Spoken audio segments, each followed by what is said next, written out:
Hi everyone and welcome back to our YouTube channel. We are as always your hosts Arne and Carlos, and today we will show you how you put in the scrap yarn when you're doing a thumb on a mitten instead of binding off and making stitches, or you put, like in the old days, you put some stitches on a holder and then you made stitches, but it's much easier doing the scrap yarn.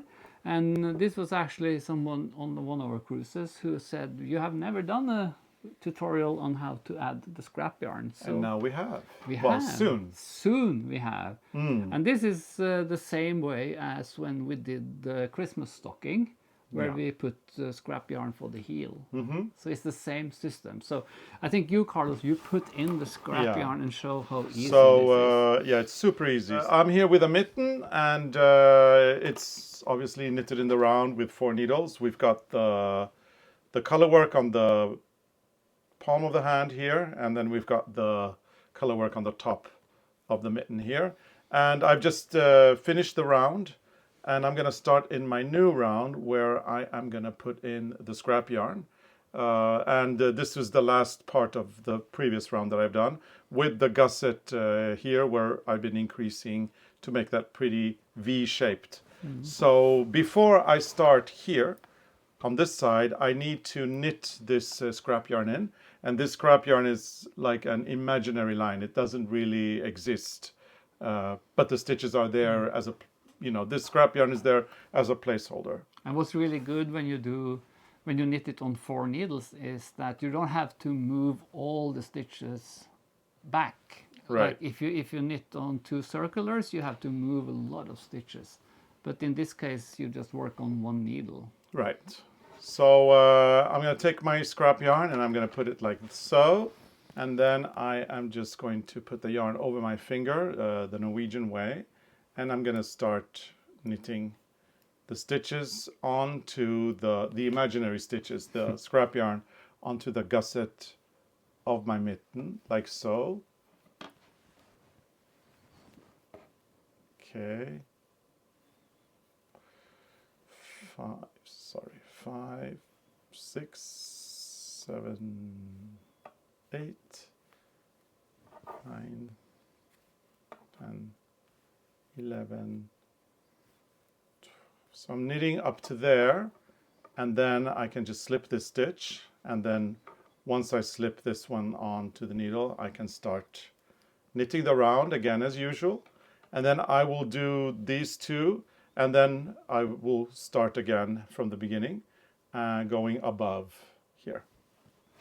Yes. So that's pretty much it. Super easy. And this is how it looks when you continue with the pattern and you knit and you finish the mitten. Then you have the scrap yarn. So I can show how we pick up the scrap yarn. Yeah. Hi, we're Arne and Carlos, and thank you for choosing our YouTube channel. And thank you so much for watching our videos as well. And if you like what you see here, we would love it if you would give us a big thumbs up, like and subscribe to our channel. Also, lots of people are curious about our membership. So here's a little sneak peek of what you get as additional content if you do choose to become a member. Hello, members of the YouTube channel. I know you're waiting for me. I'm waiting. Yeah, but we just had lunch and I have to clean my kitchen. I need to clean my counter. Cool. I think Eric is ready. approaching. Yeah. Take a close-up on Eric now. Good morning and welcome to Ålesund. Yes. Welcome to our happy place here on YouTube. Hello. So this mitten has been in the stash for a long time. We have never finished it, but now I can pick up the stitches. So when you finish the whole thing, then you have the scrap yarn, and then you can see which stitches you are picking up. And you see the yarn go into that stitch, so that is the first one. So you just pick one leg. Doesn't matter which leg, as long as you take one leg from each stitch. So you pick it up like this. So then I have all the stitches under the scrap yarn, and then you do the same with the stitches over the scrap yarn. And again, it doesn't matter which leg. because when you start knitting and if a stitch is twisted, you just straighten it up when you knit it. And then I will put all these stitches and divide them on 4 needles because it's much easier. And then you take the scrap yarn out.